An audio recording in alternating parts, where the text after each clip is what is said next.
Many Americans will be tuning in to see the candidates go off script, but what they may not know is that the event is highly choreographed by members of both major parties. The first debate will see the candidates answering questions about the economy, governance and healthcare.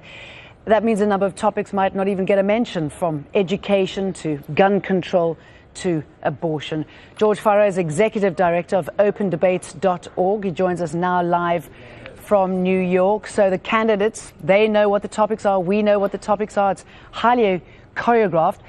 What kind of debate is this? Well, this is a debate that is subject to extraordinary candidate control.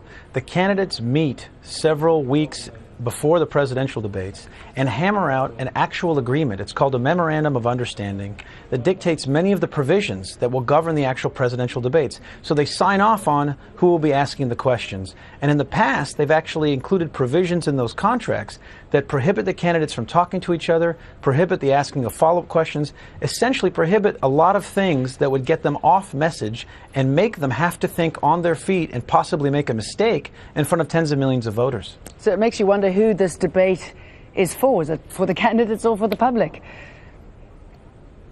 Precisely. You know, the reason for this extraordinary amount of candidate control is because of the organization that runs them. These presidential debates are hosted by an organization called the Commission on Presidential Debates.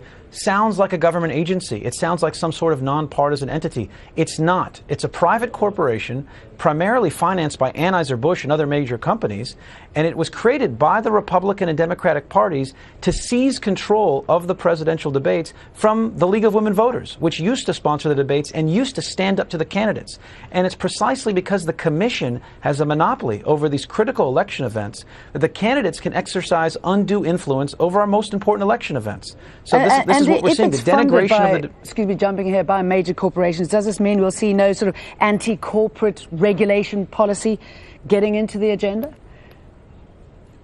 You know, I think it's a bit much to suggest that because of corporate sponsorship, you're less likely to say some anti-corporate agenda in the debates. But I do not think it's a coincidence that Anheuser-Busch, Southwest Airlines, the International Bottled Water Association give substantial sums of money. Anheuser-Busch has given over $13 million to the commission since its inception in order to support the two major parties and to support a commission that keeps third parties out that are often highly critical of corporate power. In other words, when the League of Women Voters used to run these debates, they struggled to raise $5,000, $10,000 from major corporate donors because these events were not perceived as supporting the two parties. They were not perceived as being closely affiliated with the parties. So make sure that it's always a two-man race, doesn't it?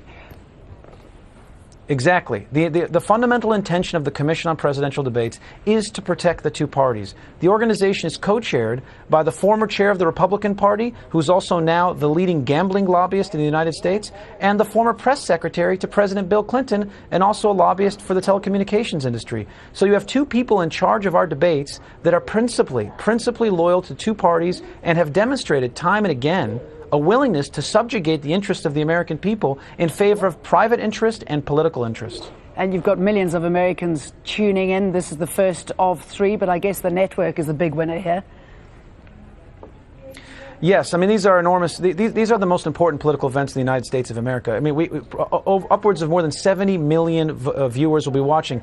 You know, tonight, though, there is something exciting. Due to the enormous pressure my organization and other organizations exerted on the Commission in 2004 and 2008, tonight actually features a rather unprecedented format. For the first time in history, after the candidates each have 2 minutes to answer a question, there's supposed to be 11 minutes of actual discussion. This has never happened before. So this is partially a victory for the debate reform movement, and it's an exciting precedent.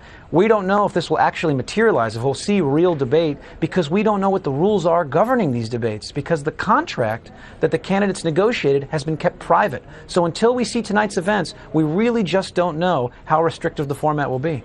Interesting getting your thoughts. George Farrar, thank you very much for talking to us.